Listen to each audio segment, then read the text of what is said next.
नमस्ते दोस्तों, आप सबका स्पेस एम क्लासेस पे स्वागत है। आज हम बड़े ही इंटरेस्टिंग टॉपिक पे चर्चा करने वाले हैं। आज का टॉपिक हमारा करंट अफेयर से रिलेटेड होगा और आज जो न्यूज़ के अंदर एक बड़ा ही इंटरेस्टिंग टॉपिक छाया हुआ है, इजराइल एंड फ़िलिस्तीन कॉन्फ्लिक्ट। इजराइल और फ़िलिस्तीन विवाद क्या है? पूरी दुनिया की नज़रें इस पर टिकी हुई हैं।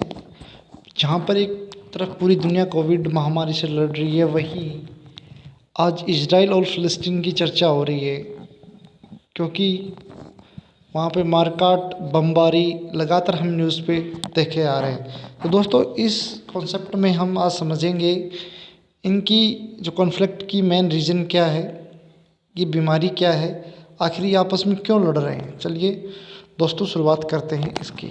सबसे हम पहले समझते हैं इस टॉपिक का हिस्ट्री।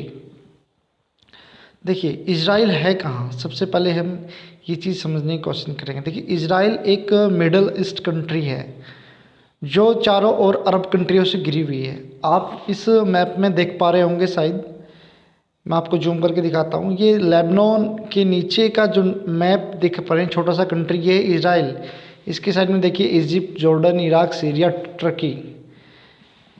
सबसे पहले हम समझते कि इजराइल बना कैसे है। एक्चुअल में ये इजराइल यहाँ पे कोई कंट्री नहीं था, यहाँ पे पहले था फ़िलिस्तीन। यहाँ पे इजराइल को बसाया गया है। जब first world war, second world war चल रहा था, तब जो दुनिया के अंदर यहूदी एक धर्म है, उस पे बहुत ज़्यादा अत्याचार हो रहा था। जर्मनी के अंदर हिटलर था, बहुत बड़ी बेसब्री से उन लोगों पे अत्याचार करता था। तभी इसी चीज़ का फ़ायदा ब्रिटेन ने उठाया। उन्होंने यहूदियों से कहा कि आप हमें सेना दीजिए, पैसा दीजिए, अगर हम युद्ध में जीत जाते हैं तो आपके लिए एक अलग कंट्री बना देंगे। क्योंकि आज तक यहूदियों के लिए कोई स्पेशल कंट्री नहीं था, और आज भी है तो सिर्फ एक इजराइल ही एक ऐसा देश है जहाँ पे यहूदी हैं। तो यहूदियों ने ये चीज़ मानकर इन्होंने इंग्लैंड का सपोर्ट कर दिया। बाद में सेकेंड वर्ल्ड वॉर में जब इंग्लैंड कमज़ोर पड़ गया और वर्ल्ड वॉर से पहले धीरे धीरे सारे यहूदी यहाँ पे फ़िलिस्तीन में इकट्ठा होने लगे, और वो भी एक जियोनिज़्म की पैरवी कर एक विचारधारा लेकर चल रहे थे। उस विचारधारा को लेते हुए सारे यहाँ पे इकट्ठे हुए। उनके लिए एक वर्चस्व की लड़ाई थी। पर जब वो फ़िलिस्तीन के अंदर आने लगे तो फ़िलिस्तीन के अंदर मुसलमानों, मोमडन रिलीजन था, उसका दबदबा था। वो नहीं चाहते थे कि यहाँ पे यहूदी बसें। तो दोनों के आपस में जब तकरार होने लगी, तभी ब्रिटेन ने इस चीज़ का फ़ायदा उठाया और ब्रिटेन ने ये सारा का सारा मुद्दा यूएनओ के अंदर ले जाकर रख दिया। क्योंकि ब्रिटेन की हमेशा ये चाल रही है, पावरफुल कंट्रीज़ की चाल रही है कि कोई भी विवादित चीज़ है उनको आपस में लड़वा कर उस मुद्दे को यूएनओ में छोड़ दिया जाए। क्योंकि यूएनओ भी कोई भी टॉपिक का सॉल्यूशन जल्दी से नहीं कर पा रहा। जैसे एग्जाम्पल के लिए हम मान रहे हैं कि जब अंग्रेज़ भारत छोड़ के गए तो हमारे साथ भी एक बहुत बड़ी बीमारी छोड़ के चले गए। हमारे भारत को भी दो हिस्सों में बांट दिया, और वो लड़ाई आज तक छोड़ के चले गए। क्योंकि उन्होंने भी भारत को इस तरीके से बांटा कि पाकिस्तान को दो हिस्से दे दिए गए थे। जो आज बांग्लादेश है वो भी एक पाकिस्तान का हिस्सा था, दोनों साइड पाकिस्तान के हिस्से दे दिए थे। वैसे ही ऐसा किया उन्होंने कि ज़बरदस्ती इजराइल को, यहूदियों को फ़िलिस्तीन के अंदर बसाया, ताकि इन दोनों की लड़ाई चलती रहे और अरब कंट्रियों की लड़ाई भी यहूदियों से चलती रहे। तो ये बहुत बड़ी सोची समझी साजिश ब्रिटेन की थी। और आज भी अगर लड़ाई हो रही है तो बड़ी बड़ी जो विटो पावर वाली कंट्रियाँ उनको फ़ायदा हो रहा है। क्योंकि अगर आज इजराइल के अंदर लड़ाई हो रही है या फ़िलिस्तीन के अंदर लड़ाई हो रही है तो ये हथियार सप्लाई ब्रिटेन, अमेरिका जैसे कंट्री करते हैं। तो अब समझते हैं कि इजराइल ने, यहूदियों ने धीरे धीरे अपना वर्चस्व कैसे जमाया। मैं आपको एक मैप दिखाता हूँ, पूरी हिस्ट्री जिससे आपको समझ में आ जाएगी इनकी। ये जरा मैप देखिए, फ़िलिस्तीन का मैप है ये। सबसे पहले हम नज़र डालते हैं इस पे, ये 100% है। ये 1947 से पहले का मैप है, जब ये फ़िलिस्तीन हुआ करता था पूरा का पूरा कंट्री। धीरे धीरे जब 1947 में यहूदी यहाँ पे आना बसना स्टार्ट किए गए और 1948 में इजराइल की स्थापना कर दी गई थी, तब देखिए जो ग्रीन वाला पार्ट है वो तो रह गया था फ़िलिस्तीन का, और जो वाइट जितना भी पार्ट है वो बन गया था इजराइल, और इसको बांटने में पूरा का पूरा हेल्प किया था यूएनओ और ब्रिटेन ने। अब देखिए इसके अंदर भी यूएनओ ने बहुत बड़ी एक या ब्रिटेन अदर कंट्रियों की साजिश रही कि यहाँ पे एक जगह है यरूशलेम। जेरूशलम ये जगह है, आप इसको देख पा रहे हैं, सेंटर के अंदर ये टिक है।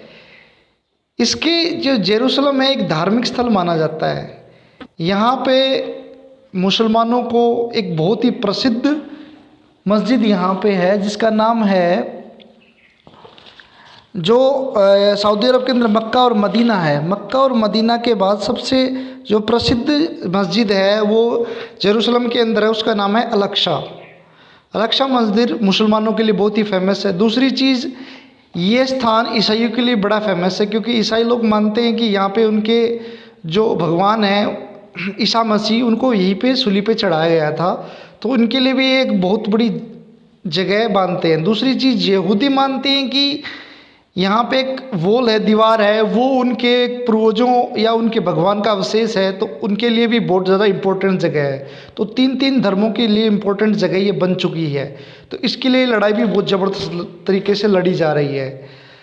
परंतु जब यूएनओ ने इस चीज़ को बांटा तो जो 100% फिलिस्तीन था उसका 44% तो इजराइल को दे दिया गया, 48% फिलिस्तीन को दे दिया गया, और 8% था जो जेरूशलम का पार्ट था वो यूएनओ ने खुद के अंडर में रखा। यानी वो एक अंतर्राष्ट्रीय संस्था है यूएनओ, जो वर्ल्ड वॉर के बाद बनाई गई थी, जिसका मकसद यही था कि पूरी दुनिया के अंदर शांति कायम की जाए। तो उन्होंने इस पे अपना कब्जा जमा लिया ताकि कोई भी धर्म इसके ऊपर लड़ाई ना कर सके। अब धीरे धीरे देखिए 1967 में लड़ाई हुई जब कई कंट्रियां मिलके इजराइल पे अटैक किया, क्योंकि जो अरब कंट्रियां हैं वो फ़िलिस्तीन का साथ देती हैं, क्योंकि फ़िलिस्तीन भी एक अरब कंट्रियों के अंदर आता है और सबसे ज़्यादा मुस्लिम लोग हैं अरब कंट्रियों के अंदर। तो उन्होंने कहा कि हम यहूदियों को नहीं बसने देंगे, यहूदियों ने ज़बरदस्ती यहाँ पे आके कब्जा किया है। तो उसमें सबसे बड़ी देखने वाली चीज़ ये रही कि इजराइल ने इन सभी कंट्रियों को सिर्फ 6 दिन के अंदर इस सभी कंट्रियों को हरा दिया था। क्योंकि लिए सबसे बड़ी चीज़ थी अरब कंट्रियों के लिए तो ये था कि उन्हें युद्ध जीतना था, पर यहूदियों के लिए था वर्चस्व की लड़ाई थी। उनको पता था कि अगर ये जगह हमारे लिए नहीं बची तो दुनिया में हमें बसने के लिए कोई जगह नहीं देगा और कोई स्थान है भी नहीं हमारे लिए। तो उन्होंने वर्चस्व की लड़ाई लड़ी और उन्होंने इस चीज़ को जीत लिया। और बाद में आप देखते जाइए कि धीरे धीरे कैसे ये कम होता गया। जो 44 फिलिस्तीन था अब बच के लड़ाई के बाद 22% रह गया, क्योंकि इजराइल ने और कब्जा कर चुका था। क्योंकि यह माना जाता है कि सबसे ज़्यादा माइंड दुनिया के अंदर है तो वो यहूदियों के अंदर है, क्योंकि वो हर काम में जी जान लगा देते हैं। आप जानते हैं कि आज टेक्नोलॉजी के मामले में भी इजराइल कितना आगे चल चुका है। जो आज पीसीज, लैपटॉप, कंप्यूटर के अंदर इंटेल का जो प्रोसेसर चल रहा है पूरा का पूरा यहूदियों का बना हुआ है। बड़े बड़े साइंटिस्ट यहूदी हुए हैं, जैसे हम नाम लेते हैं अल्बर्ट आइंस्टाइन का। दूसरी चीज़, अब का नक्शा देखिए आप, 2020 का नक्शा फिलिस्तीन का देखते हैं तो सिमट कर सिर्फ 15% पार्ट रह चुका है। बाकी पूरा का पूरा जो पार्ट है उस पर इजराइल का कब्जा हो चुका है। तो इसमें 2 पार्ट हैं फिलिस्तीन के अलग अलग, इस चीज़ में समझिए। देखिए ये जो ग्रीन वाला पार्ट है वो फिलिस्तीन का पार्ट है। तो फिलिस्तीन में भी देश के भी 2 टुकड़े इस तरीके के, इस साइड में तो गाजा पट्टी, एक तो ये गाजा जो जगह का नाम है फिलिस्तीन का पार्ट है। दूसरा जो ये वाला हिस्सा, बड़ा हिस्सा, इसे वेस्ट बैंक बोलते हैं। और इसके बीच में ये है जेरूशलम, जो हमेशा विवाद में रहा है। जेरूशलम है जो विवाद में रहा है और अब इसे इजराइल अपनी राजधानी भी मानने लगा है। अब समझते हैं कि फ़िलहाल जो लड़ाई चल रही है 10 मई के बाद इजराइल के अंदर, उसका रीज़न क्या है। अब देखिए दूसरी चीज़, इजराइल पावरफुल है। दूसरी चीज़, फ़िलिस्तीन के पास ना उनकी खुद की आर्मी है, ना नेवी है, ना हम वो हथियार रख सकते, सारी तरह की पाबंदियाँ इनके पास है। तो अब जैसे ही थोड़ी सी लड़ाई के लिए उकसाया जाता है, अगर वो लाठी पत्थर ज़्यादा से ज़्यादा उनके पास हैं, अगर वो लाठी पत्थर मारते तो इजराइल के पास अच्छे टेक्नोलॉजी के हथियार भी हैं। तो अगर वो एक मारते हैं तो इजराइल उनके 1000 मारता है। तो सबसे बड़ा नुकसान फ़िलिस्तीन को ये उठाना पड़ रहा है। दूसरी चीज़, आप ये गाज़ा, जो गाज़ा आप स्थान देख रहे हैं, ये गाज़ा पट्टी है, ये फ़िलिस्तीन का पार्ट है। यहाँ पे एक हमास नाम का मिलिटेंट ग्रुप है जो काम कर रहा है फ़िलिस्तीनियों के लिए, क्योंकि यहाँ पे कई कंट्री हैं जो हमास को मिलिटेंट ग्रुप मानते हैं, कई कंट्री हैं इनको आतंकवादी ग्रुप नहीं मानते। तो यहाँ पे जो सारी की सारी लड़ाई, यहाँ पे जो अब रॉकेट दागे जा रहे हैं, सारा का सारा इस गाज़ा पट्टी से दागे जा रहे हैं इजराइल के ऊपर। जो हमास जो ग्रुप है वो इसके ऊपर लड़ाई कर रहा है। तो सबसे पहले हम बात करते हैं कि लड़ाई शुरू कहाँ से हुई। तो ये लड़ाई शुरू हुई है जेरूसलम के पास एक जगह का नाम है शेख जर्रा। हाल ही में वहाँ पे इजराइल की जो सुप्रीम कोर्ट है उसका आदेश आया कि जो शेख जर्रा जगह है वो जगह यहूदियों की है। उस जगह को यहूदियों ने ख़रीदा था, कोई पुराने दस्तावेज यहूदियों ने वहाँ पे पेश किए थे। तो अब उस जगह पे फ़िलिस्तीनी बसे हुए हैं, तो कोर्ट का आदेश आया कि फ़िलिस्तीनियों को ये जगह खाली करनी पड़ेगी। तो उस आदेश के बाद वहाँ पे फ़िलिस्तीनियों का मार्च निकालना शुरू कर दिया और यहूदियों के ख़िलाफ़ प्रदर्शन करने लगे। तो अब प्रदर्शन होने लगा तो इजराइल ने क्या किया कि वहाँ पे अपनी पुलिस खड़ी कर दी, गोलीबारी होने लगी। तो वहीं पे ही शेख जर्रा के साथ में ही जो अलक्सा जो मस्जिद है मुसलमानों की, वो बड़ी फेमस मस्जिद है, जो तीसरा धर्मस्थल है दुनिया में मक्का और मदीना के बाद में मुसलमानों का।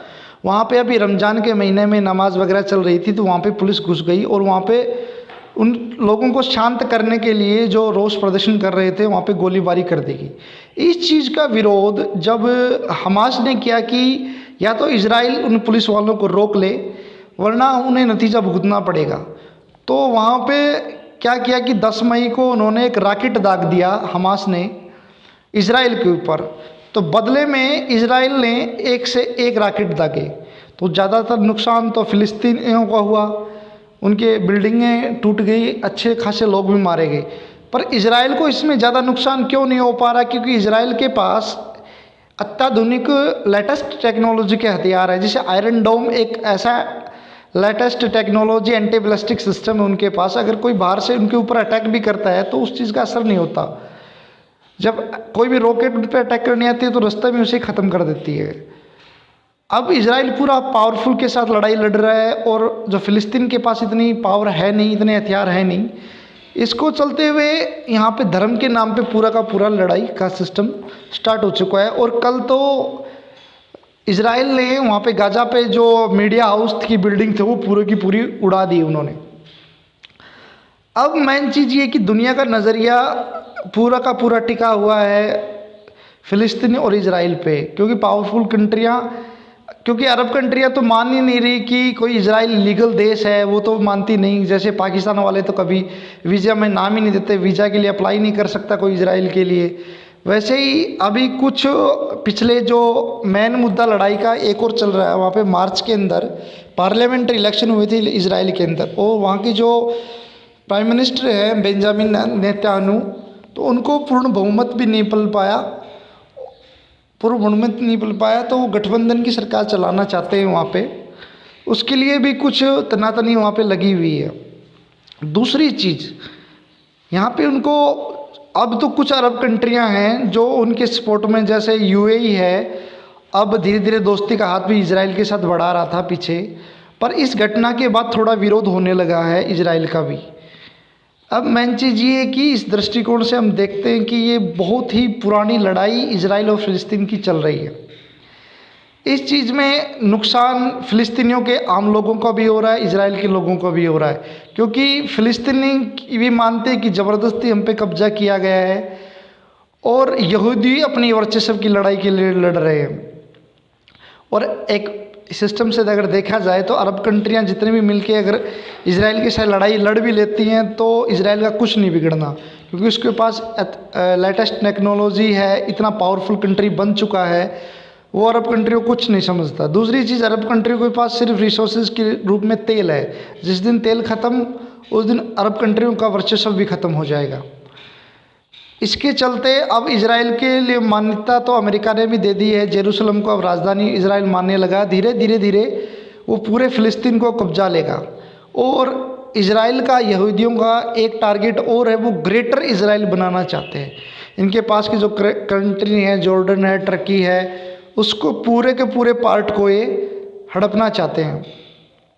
और ये विवाद हमेशा ही चलता आ रहा है और आगे भी अगर ये हिंसा नहीं रुकी तो भी ये विवाद ऐसा ही चलता रहेगा। दूसरी चीज़, अगर हम पॉइंट ऑफ व्यू इंडिया की तरफ से देखते हैं कि इंडिया किसका साथ देता है इसे, फ़िलहाल इंडिया इंडिफरेंस है, तटस्थ है, किसी की तरफ नहीं बोल पा रहा, क्योंकि इंडिया के अंदर भी विवाद जम्मू कश्मीर का है जो यूएनओ में काफ़ी साल से पाकिस्तान उठा रहा था। अगर यहाँ पे सपोर्ट कर देता है, अगर यहाँ पे इंडिया सपोर्ट कर देता है इज़राइल की तरफ, तो ये जो जम्मू कश्मीर का मामला था और पाकिस्तान पूरी तरीके से यूएनओ में उठा सकता है कि ज़बरदस्ती अगर कब्जाया है तो वो कब्जा नहीं सकता। परंतु इसमें इंडिया भी बड़े दिमाग से खेल रहा है, क्योंकि जब इंडिया ने दोस्ती की इज़राइल से तो उन्होंने कहा कि जो पीओके है और अक्साई चीन है, जो पार्ट चीन और पाकिस्तान ने कब्जा कर रखा है, वो भी छुड़ाना चाहता है इंडिया। तो उसमें वो इज़राइल की सपोर्ट मांग रहा है, क्योंकि इज़राइल से बोल रहा है कि अगर आप हमको सपोर्ट दोगे, आर्मी दोगे, हथियार दोगे, तो बाद में हम आपको सपोर्ट करेंगे, फ़िलिस्तीन के एरिया जेरूसलम है और अलग पार्ट को आपकी तरफ लाने के लिए हम सपोर्ट करेंगे। तो फ़िलहाल इसी मुद्दे पर सारी की सारी चीज़ें चल रही हैं और पावरफुल कंट्रियाँ भी अब इस टॉपिक को बड़ी गहराई से देख रही हैं, क्योंकि वहाँ पे निर्दोष लोग मारे जा रहे हैं। बड़ी बड़ी संस्थाएं भी इज़राइल के ख़िलाफ़ कुछ शब्द बोलें कि इन्होंने ये बमबारी रोकनी चाहिए ताकि निर्दोष लोग ना मरें और दोनों देश आपस में समझौता कर लें। Thank you. कुछ टॉपिक शायद आपको इसमें समझ में आया होगा कि मेन लड़ाई क्या है, और अगर कोई मिस इन्फॉर्मेशन मेरे से दी गई तो मैं माफ़ी चाहता हूँ, और आप कमेंट करके उसमें बता सकते हैं कि मैंने कोई इसमें गलती की हो तो। Thank you very much.